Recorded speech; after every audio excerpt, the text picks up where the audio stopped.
And what sort of a city was New Orleans to grow up in?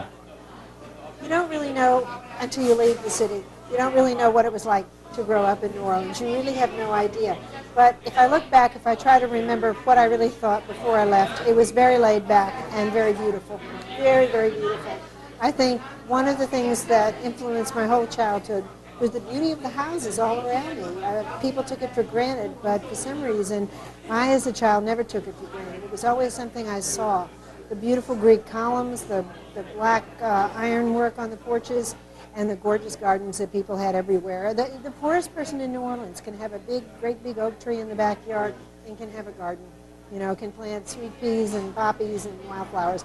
And it's a very sweetly fragrant and green city.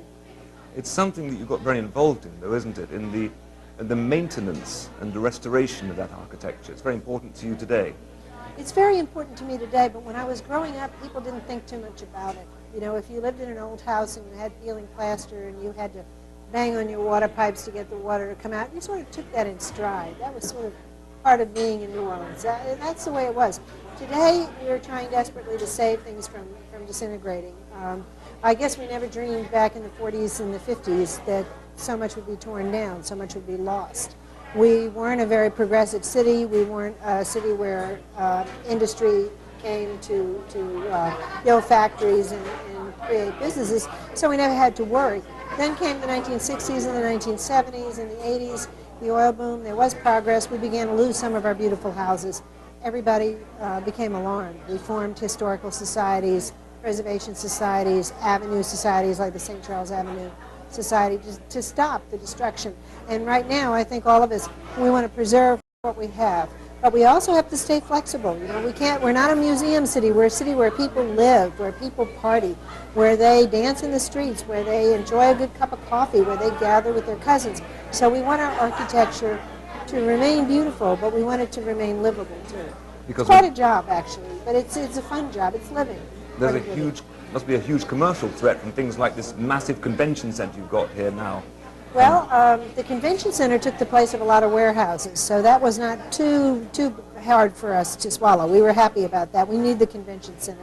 But what we do want to save are all the beautiful homes along St. Charles Avenue, the Garden District homes and the homes uptown, and of course the French Quarter.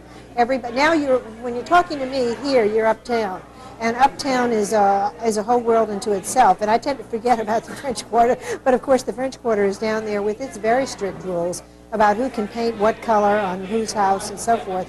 And people do come from all over the world and they want to see the French Quarter too.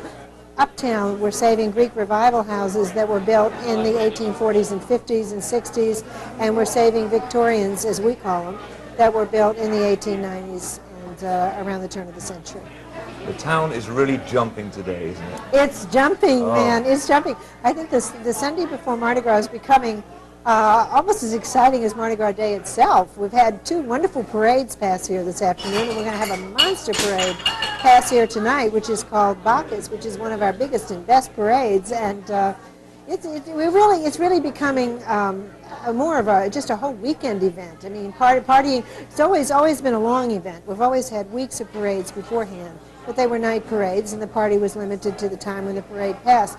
But now we're partying all day Friday, all day Saturday, all day Sunday, all day Monday, and Tuesday, of course, is Shrove Tuesday, is Mardi Gras Day itself. We really pull the stops out on that day. I talked to a lot of natives of New Orleans who say, I just can't take it anymore. I have to get out of town for a whole fortnight. I think people go through that phase. They go through that phase, but it's amazing how short that phase can be. We sometimes call them the crew of Aspen because they all go skiing in Aspen, Colorado. You know, and the crew, of course, that's the word we use for a Mardi Gras group, like the crew of Orpheus, the crew of Momus, the crew of Endymion, whatever. And they're the crew of out of town, I guess is what you'd call them. But they come home. They come back. You know, sometimes you have to get away for a few years, and then you come back and you party again. The great thing is, you know, Mardi Gras is always there. But if you go away one year, it's going to be there the next year. It's going to be there the year after. And I think every year it gets better. It gets bigger. It gets more exciting. More people come. More people participate. The parades get longer. The floats in the parades become more and more beautiful and elaborate. I think it's very, very exciting. When I was a child, it was far more conservative. The floats were delicate. And the parades were lit by torchlight. The flambeau carriers were the only source of light. Now we have electric lights on the floats. They're big. Now, some people may see that as bad. They may see that as a destruction of some kind of fragile beauty. But I see it as an expansion into a new kind of beauty. You can illuminate all kinds of gorgeous painted details on the float. I think it's absolutely terrific. As far as your work is concerned, as far as your writing is concerned, is New Orleans still giving you inspiration? Are there still enough things to draw on in this town? Always and forever. I never stop writing about New Orleans. I can't get enough of it. I do periodically set a book someplace else. A recent book I wrote, Pandora, is set mainly in ancient Rome, but it ends with the characters on the road to New Orleans. And I have many, many more stories to tell that are set in New Orleans. I like to write about my own houses in New Orleans. I've used the house that you and I are talking in now. I've used that as the setting for a novel called Violin. I've used my home 3 blocks away from here as a setting for The Witching Hour, another novel. I just keep right on going. It'll never stop for me. I made the big mistake of reading Interview with a Vampire when I had a 5-year-old daughter, when my daughter was 5. Big mistake.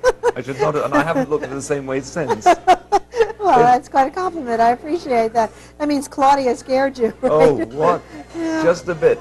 Is New Orleans a good place for a vampire to live? Oh, definitely. New Orleans is the best place for a vampire to live because there's so much life at night, so a vampire gets to see a lot of excitement, and there are a lot of nice, dark, soft, sweet, warm places to sleep. A lot of beautiful cemeteries above ground where a vampire can crawl into a nice Greek revival-style tomb and sleep in a beautiful old-fashioned coffin, and then get up in the evening in Rome. You know, it's a great, great city for the walking vampire or the motorcycle riding vampire or whatever. Is the serious side to the occult, to the darker side of life in New Orleans? It's always been, people from Britain, people from where I come from, think of New Orleans as being synonymous with voodoo and the occult. Is that still the case, and is it serious, or is it just a commercial thing now? I tell you the truth, I myself, I'm Irish American. I grew up Roman Catholic. I've never heard much about voodoo in New Orleans. We hear it's there, we hear it's down in the French Quarter. It doesn't play much of a role in our lives. What we do, which attracts so much attention, is we make room for death. We acknowledge that it exists. We talk about those people whom we've lost. We go to the cemeteries, we visit the graves, we put flowers on them. It looks morbid to other people, but it's not morbid to us. We face the cycles of life, of birth, maturity, and death, much more so than I think other American cities do. I think other American cities have, in the main, become so frightened of death that they've sanitized it and put it out of the way. Some cities won't even allow cemeteries within the city limits. We have cemeteries all through the city of New Orleans. They're beautiful places to roam. They're filled with beautiful tomb architecture and statues. We have many, many famous sculptors in our history who specialized in doing the beautiful angels and the urns and the statues that are on graves. We're very, very proud of all that. You know, that's what we do. I don't think we're really a cult. What I think is we're religious in a very old-fashioned way. We are a Catholic city, ethnically. Whether you go to church or not, doesn't matter, really. You can be a Catholic just because of your ethnic background. It's the Renaissance influence, it's the Latin influence, the Italian influence. It's all there. It's really strong in New Orleans. It shapes our ways of looking at things.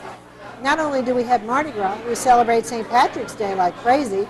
We celebrate St. Joseph's Day, which is a great big Italian feast day when the Italian Americans create great big altars with all kinds of food. See, we do all those things, and that's really what we're about. Voodoo is a very small question. Voodoo is something Hollywood comes down here and kind of plants on the set and takes with them when they go. We're not really very much into voodoo.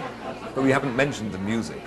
Oh, the music is everything, isn't it? Yes, the music is so much a part of New Orleans, it's easy to forget. And I mean, I don't know if you've watched any of our night parades, but one of the great things about all the Mardi Gras parades is the bands.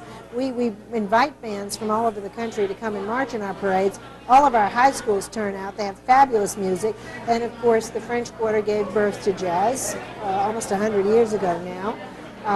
Rhythm and blues came out of New Orleans. We have a particular kind of rock music. Cowboy Mouth is one of our outstanding rock bands in New Orleans. We have a particular sound. Cowboy Mouth exemplifies it. It's a particular festive sound to our rock. Our rock music is never despairing. It's never minimalist. It's never grungy. basically celebratory. Let's dance, let's party, you know, and Cowboy Mouth really, really exemplifies that. And we have Cajun music in the country, which is very much part of everything. And we have our own Dixieland jazz, which just keeps going and changing a little bit with each decade, but still staying extremely bright, extremely optimistic. There's nothing ironic about our music. You know, there's nothing, really, I guess we're sort of postmodern. We were postmodern before there was a modern. And you just like to have fun. Yes, yes. Which is what we're doing and here. we know how to have fun. Yeah, and we love it. And that's what we're doing here at this party. Explain what this party is and why it came about. Well, we're here in my house, and we're on St. Charles Avenue, which is the parade route. And I have an open house all during Mardi Gras for all of my cousins and friends and family and really anybody who wants to come. And tonight we're hosting in particular a crowd of people who are part of the crew of Orpheus. That's the Mardi Gras group to which I belong. And I'll be parading with them tomorrow night. Monday night is our night to parade. Tonight is our night to party and to greet all the out-of-towners who've come to be part of the Orpheus parade this year. And we're hosting them here. So the house is packed, actually, and we're having a lot of fun. Very soon Bacchus will be passing, a huge parade, one of the best parades of the whole Mardi Gras season. And we'll all go out on the front porches and the steps to watch Bacchus and dance in the streets. And that's what we'll be doing. We don't want to make you miss any of that at all. Thank you very much for joining us at MardiGrasNewOrleans.com. Thank you. Thank you very much. Pleasure.